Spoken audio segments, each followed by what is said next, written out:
That's the sound of mindfulness.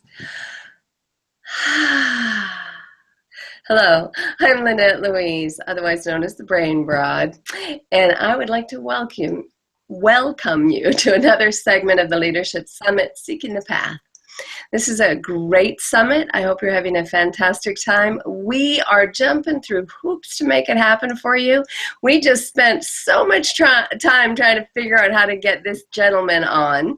And I think he's using his phone at this point, but it's all working and we have solved it. And that's what leaders do. They solve problems. That's what followers do too. They do it for their leaders. So let's get into that a little bit. Before I talk to him, I want to remind you that I have a book. So although this is just about sharing, not selling, I do want you to know that, I'm sharing my information in the book. So it's called The 7 Senses of Leadership, and it's on Amazon.com. All right. Now, our gentleman today is so cool that I decided, and I don't usually do this, but I'm actually going to read something off of his page because I like it so much. So here it is. His name, by the way, is Tony. He calls himself the empathy guy. And I'm very excited about that because so far it seems like the women have a certain style. Even though they're leaders, they have like this soft, loving, beautiful, all-encompassing, holistic style. And then the men that I've talked to have had a much more sort of recipe-oriented, future planning kind of style. So I'm very excited because Tony kind of bridges both of those. For example, here, right on his page, it says, why hire Tony? Now, if he was just a recipe guy, he probably wouldn't add humor right at the top, but he's all about play. In fact, you never get an email or see him tweet his Twitters unless it's got all kinds of happy faces and cool stuff, and he's just playful. So why hire Tony? Because he's a compassion coach. Isn't that a great word? Compassion coach with a psychology degree from UCLA, because he's a human variation specialist whose empathy training includes time in India with the Gandhi family. And because once upon a time, he played Major League Baseball for the President of the United States.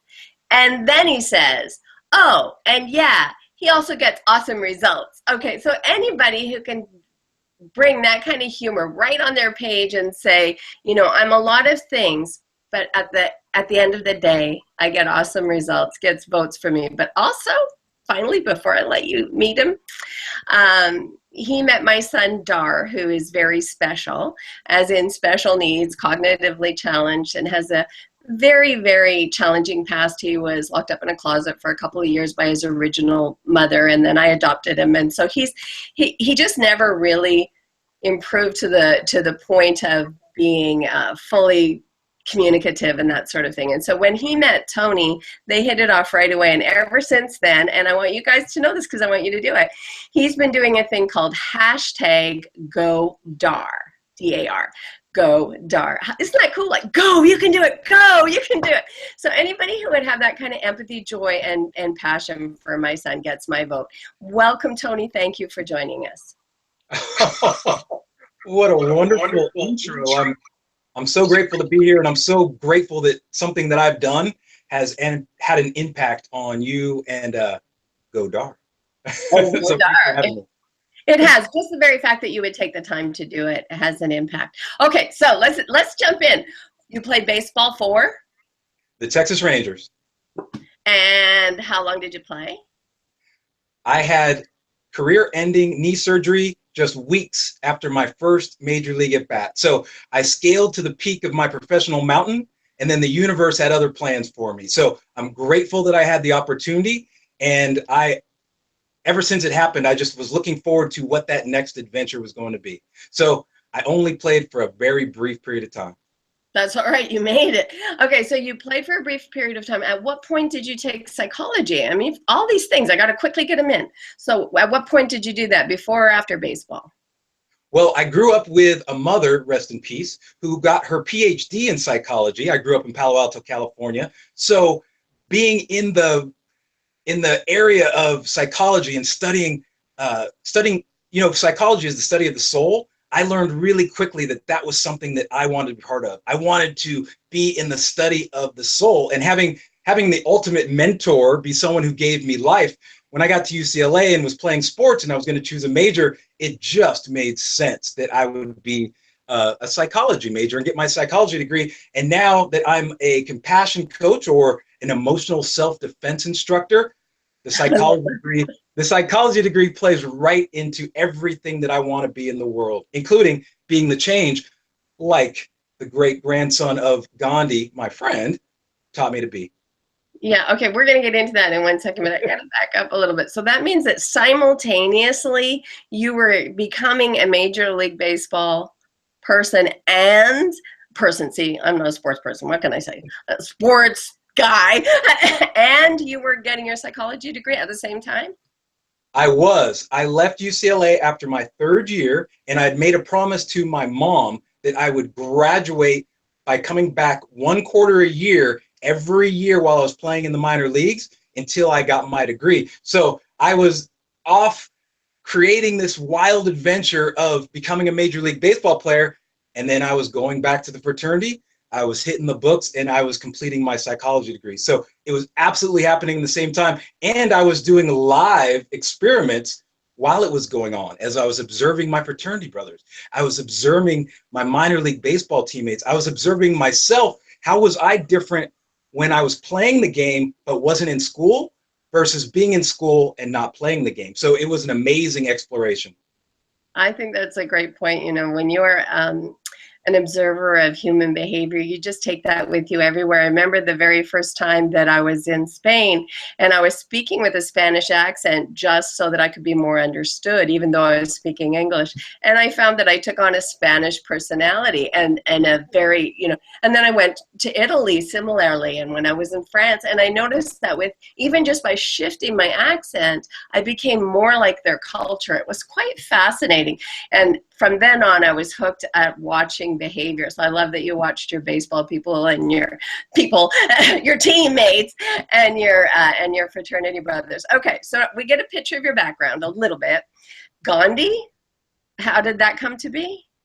So after UCLA, meeting with Coach Wooden and getting the wisdom of his excellence, then being in the major leagues, getting the wisdom of folks like Nolan Ryan, and you know, since the dude who was writing my checks in the big leagues happened to be the president of the United States, George W. Bush, I was getting wisdom on that side, you know, how to see the forest through the trees.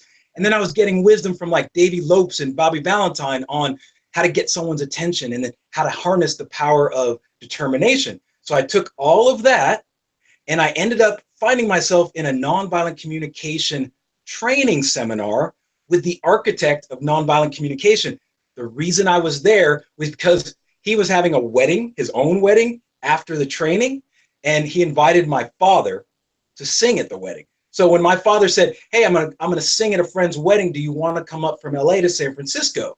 I was like, "Sure." He said, "Oh, by the way, he has this little philosophy that you might enjoy called nonviolent communication." So I met the architect. I was completely intrigued with the idea of empathy, hearing what people are feeling. You know, I'm gonna wipe some sweat off a little bit real quick. Oh, well, hey, speaking is as much an athletic sport as anything else is. So if empathy was hearing what people were feeling and seeing what people are needing, kind of like what you just said in your observations being in different countries, you're constantly hearing what people are feeling and seeing what people are needing. And you did it in a way where you put on the persona to make that even more effective. So a couple of months later, my dad calls and said, "Hey, you know, some of these nonviolent communication folks are connected with the Gandhi family, and the Gandhis, the grandson, Arun, and the great-grandson, Tushar, want to know if we would like to roll on over to Mumbai, India for 2 weeks and discover how they took nonviolence, the philosophy, and how it marries or mixes or merges with nonviolent communication, the strategy." And I was like, dude, I'm there. So we hopped on a plane, we rolled over to Mumbai, India, and for 2 weeks, we traveled Mahatma Gandhi's last few weeks on the planet, Wow. including the actual place where he was assassinated. We walked those last steps just as he did.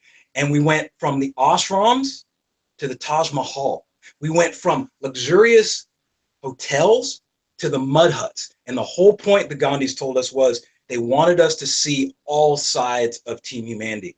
And if you go from a mud hut to a luxurious hotel that has a big screen in the bathroom within 24 hours, your mind is completely blown, your paradigm is completely shifted, and the way you look at leadership and leading with compassion totally changes. So I owe a deep debt of gratitude to the Gandhi families for teaching me that leadership meant honoring those who've come before us and also being brave enough to question, bold enough to believe, and skilled enough to manifest your own new wisdom.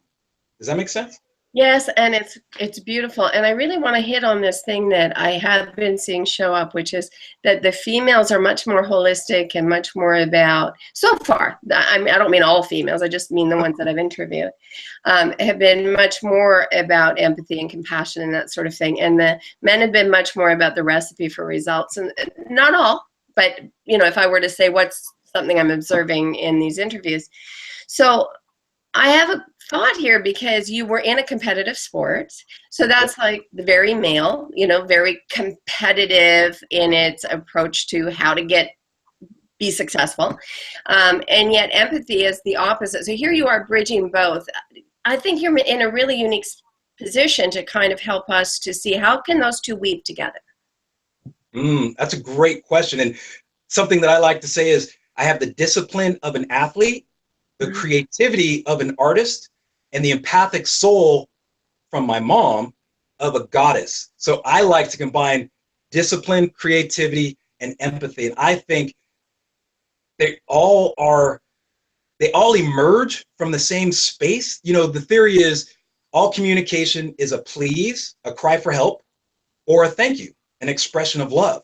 And for me, empathy, especially verbal empathy, is a way of finding the most compassionate, dignified, and empowering way to say please. So a lot of my friends will say please like, dude, what are you doing? I might say please like, oh, you know what? When you just said that, since I really value respect, it left me feeling a little frustrated because my need for respect wasn't met. I'm guessing when you did it, that you were doing something to protect yourself or to contribute to another person. I listen to and I'm you. just wondering Cool. how that resonates. So I'm doing the same thing that all members of Team Humanity are doing. I'm just mixing the discipline with the compassion, the dignity, and the empowered language. Yeah, very empowered language, a willingness to be clear with people that maybe aren't used to having that kind of clarity come back towards them. That's very cool. Okay, I have 3 questions I ask everybody. Are you ready? I'm ready. All right. What's your definition of leadership? Great question. From the synergy of Coach Wooden being with the Texas Rangers and the Gandhi family, my definition of leadership is if the noun is guidance, if the adjective is the most excellent in a given area, and if the verb is to inspire, to initiate, Tony, the empathy guy's definition of leadership is to initiate excellence with inspired guidance. Wow. Initiate excellence with inspired guidance. That's awesome. All right. Let's see if you can do something just as good with this one. All right. What's your definition of success?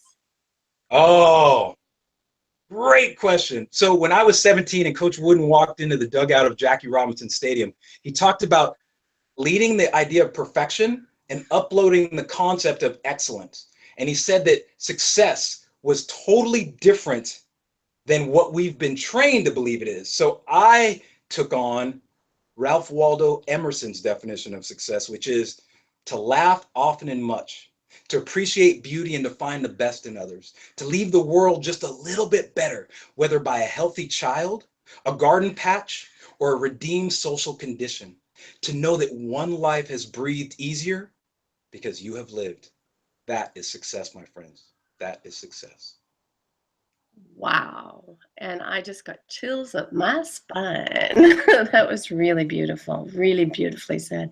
So the last of the 3 questions is, how do you take your definition of leadership, your definition of success, and give advice on how to follow a path, or describe for me the path that you took, whichever one you want. You're either giving advice or sharing your path. to gain Well, success? I've noticed for me, leadership and success starts with physiology. It moves through focus, which is the words we use and the pictures we choose and the questions we ask to express our views.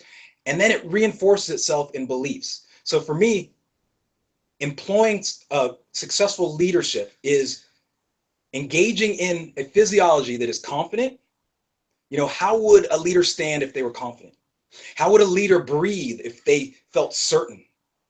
What kind of look would a leader have on their face if they were thoughtful? And how would a leader carry their shoulders if they were confident, certain, thoughtful, and passionate about what they were doing?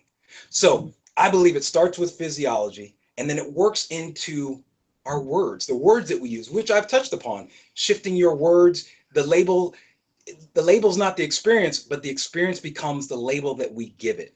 So leadership is physiology. It's focus. Some of the questions that I ask to combine success with leadership are, what's great about this challenge that we haven't noticed yet? What's not perfect? What are we willing to do to make it the way we want? What are we willing to no longer do to make it the way we want? And what is the most effective way we can do this and still have fun during the process? So you have physiology, you have focus, words and questions, and then you have the beliefs. And here are the 3 beliefs that I believe every effective, excellent, compassionate, empathic leader has had that I've ever come across. Number 1, it's not what happens, it's what you do with what happens that makes the difference. And for those of you who don't know, the experience that Lynette and I just had getting on this connection really attests to that first belief.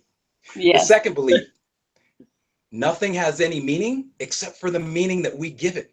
A great leader knows that it's not what happens, it's how they interpret what happens. And then the third belief that I believe all leaders possess, and they pulled it from Einstein, is the same level of thinking that has gotten us to where we are today will not get us to where we want to go. And every great, excellent, empathic, compassionate leader that I've ever known holds that mantra right in the tip of their tongue. So when I think about success and I think about leadership, I think physiology, focus, and beliefs.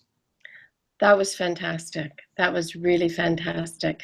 Um, I have to go and interview somebody else because it took us so long, but that was really awesome. I want you to share your website and anything else that you would like for people to know so that they can follow you, so they can hire you, so they can buy anything you have to sell because, man, what you sell is a beautiful thing.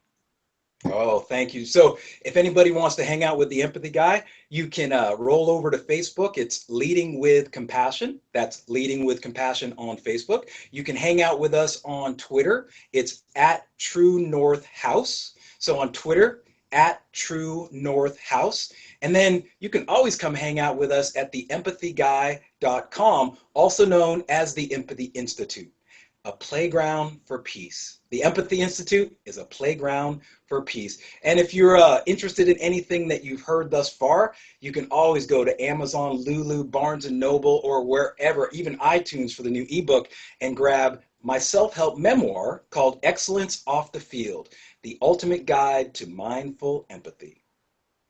Well, Tony, I hope to get it all because you really rock. Thank you so much for being here, and thank you for persevering to make sure that it happened when the technology world didn't want it to. All right. Thank you so much. I'm Tony Scruggs, the Empathy Guy. Together we rise, together we fly. Samurai.